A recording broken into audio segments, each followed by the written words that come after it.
ఎవరిని సపోర్ట్ చేస్తున్నారు అన్నది ఎప్పుడు కూడా ఇట్స్ ఆల్వేస్ ఆ క్లమ్జీ అట్మాస్ఫియర్ అయితే అలాగే ఉంటుంది. ఎప్పుడు ఎవరు ఎందుకు ఎలా సపోర్ట్ చేస్తున్నారని. అయితే ఒక డౌట్ సార్, ఇరాన్ దగ్గర ఉన్న వెపనరీ అంతా కూడా వాళ్ళ మిసైల్స్ కానీ 1960s నాటివి. సో అందులో ఇప్పుడు ఎన్ని ఉపయోగపడతాయి ఏందో తెలియట్లేదు. ఉన్న మిసైల్స్ 305 ఎన్నో మిసైల్స్ ఉన్నాయి. అండ్ వాళ్ళ బడ్జెట్తో పోలిస్తే ఇజ్రాయెల్ బడ్జెట్ అంటే డిఫెన్స్ బడ్జెట్ 2.5 times కన్నా ఎక్కువ ఉంది. వీళ్ళది $4.4 billion అయితే వీళ్ళది వేర్ అరౌండ్ $23 billion ఎంతో ఉంది. సో ఏ రకంగా చూసినా కంపారిజన్ చూస్తే ఇజ్రాయెల్, కానీ వాడు తెలివితేటలతో వ్యవహరిస్తున్నాడు. ఎక్కడ దాచాడో తెలియదు ఎవరికి. అది బహుశా రాడార్లు పట్టుకునే వ్యవస్థకి అతీతంగా ఎక్కడో దాచాడు, బట్ విత్ ఇన్ ద కంట్రీయే దాచాడు. తప్పకుండా ఆఫ్ కోర్స్ ఇరాన్ లోనే ఉంటాయి, ఎక్కడ బయట పెట్టడానికి లేదు అది. ఎందుకంటే బయటకు పెడితే ఒక్కసారి బయటకు వెళ్ళిపోయిందంటే ఇంకా వాళ్ళ చేసి ఆరిపోతుంది, వాళ్ళ అధీనంలో ఉంటుంది. కాబట్టి తప్పకుండా ఇరాన్ లోనే దాచిపెట్టారు. ఇరాన్ ఎక్కడ దాచిపెట్టారు అనేది ఆఫ్ కోర్స్ అది స్టేట్ సీక్రెట్, అది బయటకు తెలియదు అది. కానీ డిఫెన్స్ బడ్జెట్ తో సంబంధం లేదు, అర్థం చేసుకోవాలి ఫస్ట్. హౌతీలకు ఏం డిఫెన్స్ బడ్జెట్ ఉంది? ఆ దేశం సర్వనాశనం అయిపోయి 2 ముక్కలయ్యి అఫీషియల్ యమనీ ప్రభుత్వానికి సంబంధం లేకుండా హౌతీలు ఈరోజు అమెరికాను ఓడించారు. అమెరికన్ వార్షిప్స్ వెళ్ళి బొంబార్డ్మెంట్ చేశాయి. మన డొనాల్డ్ ట్రంప్ ఆర్డర్స్ తోటి వాళ్ళు వెళ్ళి అటాక్ చేస్తారు.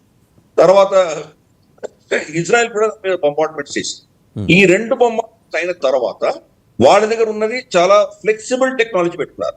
ఇరాన్ చైనా ఇచ్చినటువంటి టెక్నాలజీ అంటే మామూలు మన పికప్ ట్రక్లు ఉంటాయి కదా, పికప్ ట్రక్ లో వాళ్ళు వెనకాల ఒక రెడార్ లాంటిది పెట్టేసి ఆ రెడార్ తోటి వాళ్ళు నావిగేట్ చేసి పోర్టబుల్ మిసైల్స్ కొడుతున్నారు.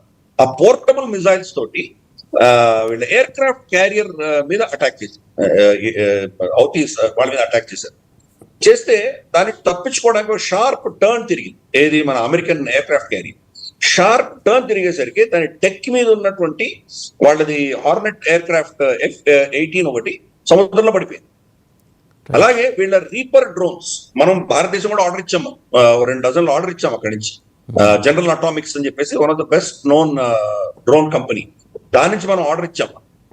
అమెరికాలో అంటే గతంలో మన AFPAC రీజన్ ఆఫ్ఘనిస్తాన్ పాకిస్తాన్ ప్రాంతంలో ఈ ఐమన్ అల్ జవాహిర్ చంపడం కావచ్చు, ఒసామా బిన్ లాదెన్ ని వెతకడం కావచ్చు, వీటన్నిటికి కూడాను అక్కడ చాలా మందిని చంపడానికి వాడింది ఈ రీపర్ డ్రోన్స్.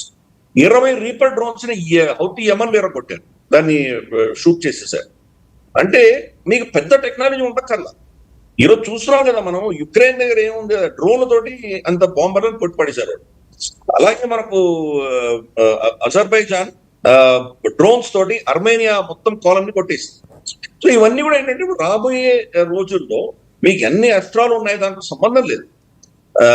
మీకు ఒక అంటే ఆ సిచ్యువేషన్ అవేర్నెస్, మీరు ఉన్నటువంటి సిచ్యువేషన్ లో మీరు ఎలా దాన్ని యాక్టివేట్ కొట్టాలి, ఏ టెక్నాలజీతో కొట్టాలి అని మీకు కనుక ఆ సిచ్యువేషన్ అవేర్నెస్ ఉందంటే కనుక మీరు పెద్ద పెద్ద శక్తులను కొట్టచ్చు. ఎందుకంటే ఇప్పుడు వీళ్ళు ఐరన్ డోమ్ అయితే పెట్టారు, డేవిడ్ స్లింగ్ అనేది పెట్టుకుంటారు ఇజ్రాయెల్. చాలా ఖర్చుతోటి కూడినటువంటి మిజైల్స్ అవన్నీ. ఒక్కొక్క మిజైల్ $1 million, $2 million, ఇంకా $5 million ఖర్చు చేసేటువంటి మిజైల్స్. ఇప్పుడు 2-3 million ఖరీదయ్యేటువంటి మిజైల్స్ ని మీరు ఎక్కడ వాడాలి? అంతకంటే ఖరీదైన మిజైల్స్ మీ మీద వచ్చినప్పుడు పెద్ద పెద్ద మీకు ఏదో బాలిస్టిక్ మిజైల్స్ వచ్చినప్పుడు దాన్ని వాడుకోవాలి. కానీ వాళ్ళు మీకు పంపించేది డ్రోన్లు పంపిస్తుంది. వాళ్ళు పంపించేది $500, $600, $1000 ఉన్నటువంటి కొన్ని వేల సంఖ్యలో వాళ్ళు మిజైల్స్ కొడుతున్నారు. సో ఎన్ని ఆపగలరు మీరు? ఏ సిస్టమ్ అయినా దానికి ఒక సాచురేషన్ పాయింట్ ఉంటుంది. ఒక 1000 మీరు 2000 పంపిస్తాడు, అవి ఎన్ని ఆపగలరు? కానీ ఏవో కొన్ని మీద పడి తీరుతాయి. కాబట్టి ఈ షిఫ్ట్ అవుతాం. పైపెచ్చు ఇజ్రాయెల్ చేసిందే ఇప్పుడు అందరూ కూడా ఫాలో అవుతున్నారు, యుక్రెయిన్ కూడా అదే ఫాలో అయింది. శత్రు దేశంలోనే వెళ్ళి మీరు అసెట్స్ పెట్టుకోవడము, అవసరం వచ్చినప్పుడు దాన్ని యాక్టివేట్ చేయడము. ఈ అటాక్ లో కూడా, ఇరాన్ అటాక్ లో కూడా అదే చేసింది కదా ఇజ్రాయెల్. మొసాడ్ ఏజెంట్స్ ఆల్రెడీ మనకి ఇరాన్ లో ఉన్నారు. వాళ్ళు అక్కడి నుంచే డ్రోన్స్ టేక్ ఆఫ్ చేసి సైట్స్ అన్ని కొట్టారు చాలా మంది. కాబట్టి వాళ్ళ ఇరానియన్ ఇంటెలిజెన్స్ కావచ్చు, ఇరానియన్ ఎస్టాబ్లిష్మెంట్ లో ఇజ్రాయెల్ యొక్క పెనిట్రేషన్ ఎంత డీప్ ఉందో మనం చూస్తున్నాం. యుక్రెయిన్ అదే చేసింది. కాబట్టి ఈ రాబోయే రోజుల్లో మనం మన సరిహద్దుల్లో ఉండి వాళ్ళు వాళ్ళ సరిహద్దులో ఉండి యుద్ధాలు చేసేటువంటి రోజులు పోయినాయి.